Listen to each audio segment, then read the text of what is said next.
इस तरह का कोई ऑकरेंस हो सकता है? देखिए, होने के लिए कुछ भी हो सकता है। मैं जनता के बीच का व्यक्ति हूँ, मुझे किसी तरह का अपने जान का परवाह नहीं है। अगर सुरक्षा को लेकर के आप प्रशासन से क्या मांग करेंगे?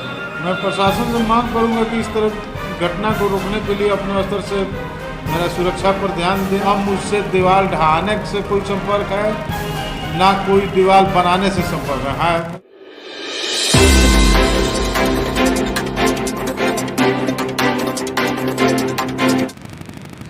नमस्कार, आप देख रहे हैं कि सिवान में भूमि विवाद का मामला बढ़ता जा रहा है।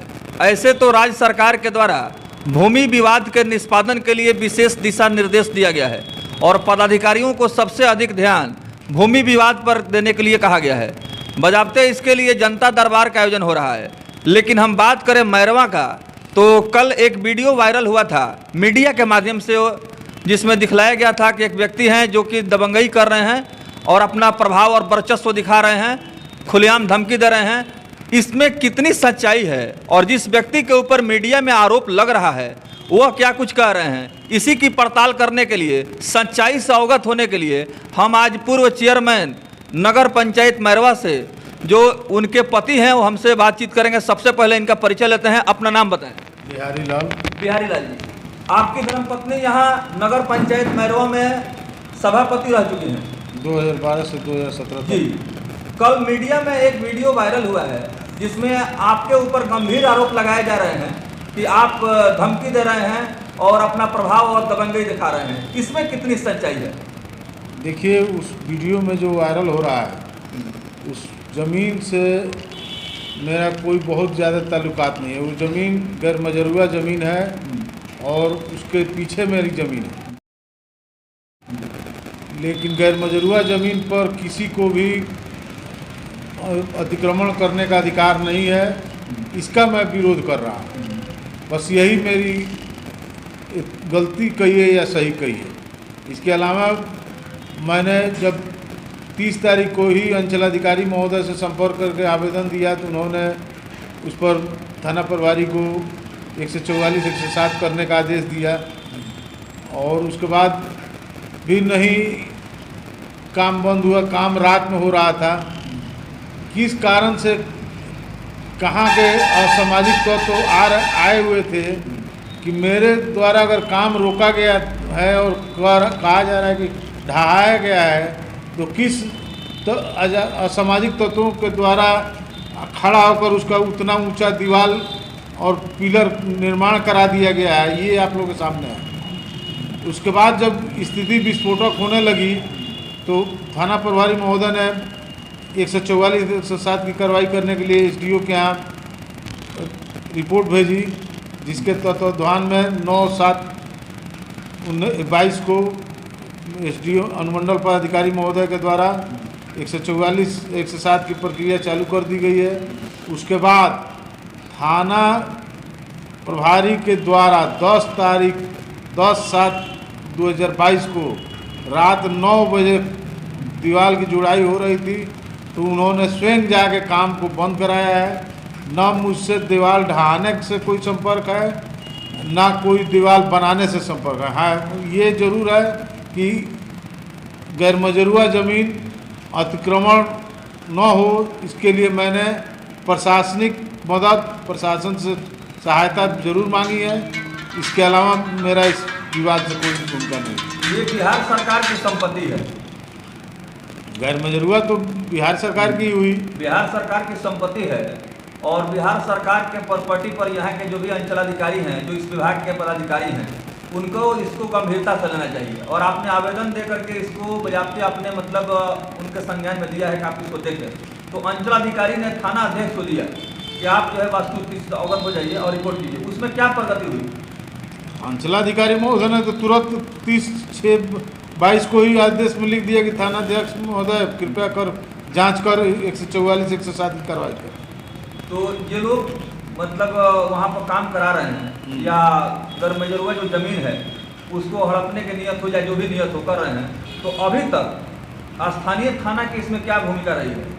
स्थानीय भूमिका, पहले उन लोगों के द्वारा बार बार कहा गया काम मत कीजिए, काम मत कीजिए, अपना कागजात अंचलाधिकारी महोदय को दिखाइए।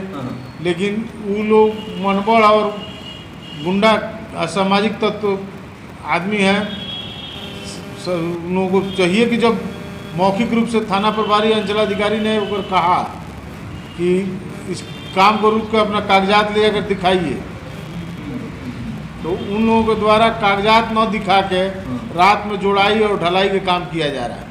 आवेदन में आपने दिया है कि असामाजिक प्रवृत्ति के लोग हैं, अपराधियों के साथ उन लोगों का रिश्ता है, और वहीं मीडिया में उन लोगों के द्वारा बयान दिया जाता है कि आप जो है दबंग व्यक्ति हैं और आपराधिक किस्म के लोगों के साथ आपका संपर्क है। क्या लगता है कि आपके छवि को बदनाम करने के लिए एक बहुत बड़ा षड्यंत्र या साजिश इसमें काम कर रहा है क्या? देखिए, ये अब चूँकि नगर पंचायत का चुनाव सर पर है, तो मेरे राजनीतिक विरोधी की स्वाभाविकता है कि नहीं है, मेरे पास ऐसा कोई सबूत नहीं है, लेकिन छवि खराब करने के लिए ऐसा वीडियो वायरल कराया जा सकता है, कोई बड़ी बात नहीं।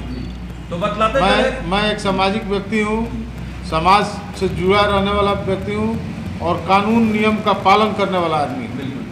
तो ये गरमजरुआ जमीन को लेकर के इन्होंने बजाप्ता अंचलाधिकारी मैरवा को लिखित आवेदन देकर के न्याय का गुहार लगाया। उसके पश्चात अंचलाधिकारी ने स्थानीय थाना अध्यक्ष को इन्फॉर्म किया कि आप वस्तु स्थिति से अवगत होकर के रिपोर्ट कीजिए।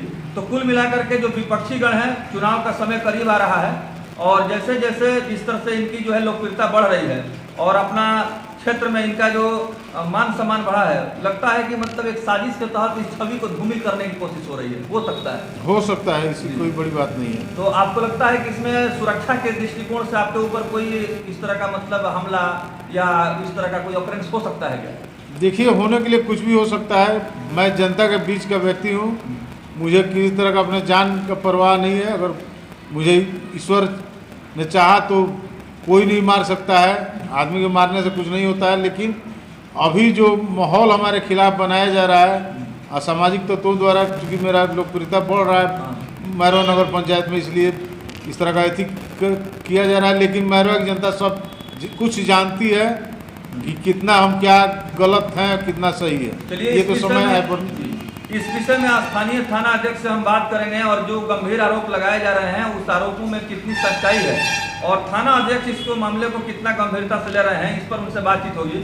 फिलहाल कुल मिलाकर के नगर पंचायत का चुनाव जो है काफ़ी नज़दीक है और चुनावी सरगर्मी जैसे जैसे बढ़ेगी, राजनीतिक प्रतिशोध और प्रतिद्वंदता की भावना भी बढ़ेगी और ऐसे में स्थानीय थाना प्रभारी और पदाधिकारियों का ये दायित्व बनता है कि इस मामले को गंभीरता से लें। हो सकता है कि जिस तरह से भूमि विवाद में बहुत सारे ऑकरेंस हुए हैं, ऐसा ना हो कि मैरवा में यह मामला जो है खूनी रंजिश में तब्दील हो जाए और आने वाले समय में ये होनी या अनहोनी घटना घट जाए। तो ऐसे में सुरक्षा को लेकर के आप प्रशासन से क्या मांग करेंगे?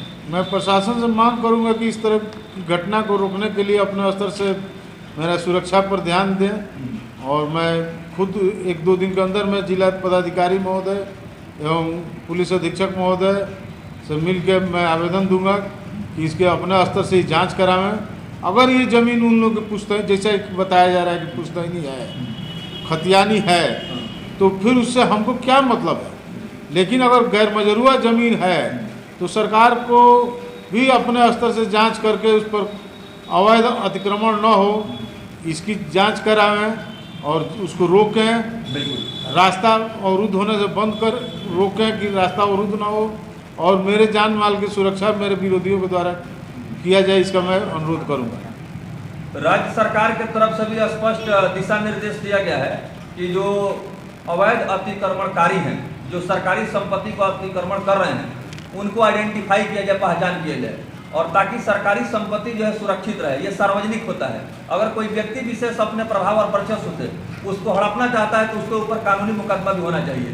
तो कुल मिलाकर के यहाँ के जो स्थानीय पदाधिकारी हैं, ये सरकारी संपत्ति है, इसको कितना वो गंभीरता से ले रहे हैं? नहीं, स्थानीय पदाधिकारी तो गंभीरता से लिए हैं, तभी तो यहाँ तक बात पहुँची। नहीं, तभी काम रुका है। अगर स्थानीय प्रशासन अगर गंभीरता से नहीं लेता तो रात में काम कराते थे और दिन भर अपना कि अवैध अतिक्रमण रात में हो रहा था।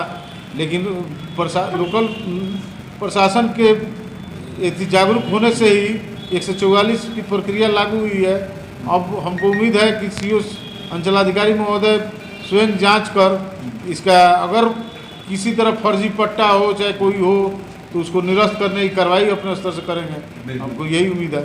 चलिए, तो उम्मीद करते हैं कि जो कल मीडिया के माध्यम से बयान आया था और जिस तरह से पब्लिक में यह ओपिनियन जा रहा था कि पूर्व जो चेयरमैन के पति हैं वो दबंगई दिखा रहे हैं, अपराधियों के साथ उनका साठगांठ है या वर्चस्व दिखा रहे हैं, इसको लेकर के हम लोगों ने इनसे बातचीत किया। इन्होंने साफ तौर पर कहा कि मैं कानून में विश्वास करने वाला व्यक्ति हूँ और मैं कानूनी प्रक्रिया के तहत मैंने तमाम आवेदन दिया है और उसी कानूनी प्रक्रिया के तहत मुझे इंसाफ मिलने की पूरी उम्मीद है।